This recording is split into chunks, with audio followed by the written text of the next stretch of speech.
VAT ও মূল্য বাড়িয়ে তামাক নিয়ন্ত্রণ করা সম্ভব নয় বলে মন্তব্য করেছেন প্রধান উপদেষ্টার প্রেস সচিব শফিকুল আলম। বুধবার পল্টনে ইকোনমিক রিপোর্টার্স ফোরাম ইআরএফে আগামী বাজেটে তামাক পণ্যের কর নিয়ে এক কর্মশালায় তিনি বলেন, দাম বাড়িয়ে সিগারেটের ব্যবহার কমার চেষ্টা ব্যর্থ হয়েছে।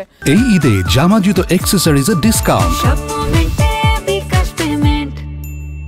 প্রেস সচিব আরও বলেন, ভ্যাট ট্যাক্স বাড়াতে গত ২০ বছর ধরে জাতীয় রাজস্ব বোর্ড এনবিআরকে চাপ দেওয়া হচ্ছে, যা কাজে আসছে না বলেও মন্তব্য করেন তিনি। বলেন, তামাক নিয়ন্ত্রণে কাজ করা সংগঠনগুলোর কার্যক্রম ব্যর্থ হয়েছে, এজন্য সবাইকে সচেতন থেকে দেশব্যাপী প্রচারণা চালাতে পারলে সিগারেট ব্যবহারে আমূল পরিবর্তন আসবে। কর্মশালায় বলা হয়, তামাক পণ্যের কর কাঠামো সংস্কার হলে প্রায় ৬৮,০০০ কোটি টাকা রাজস্ব আয় সম্ভব।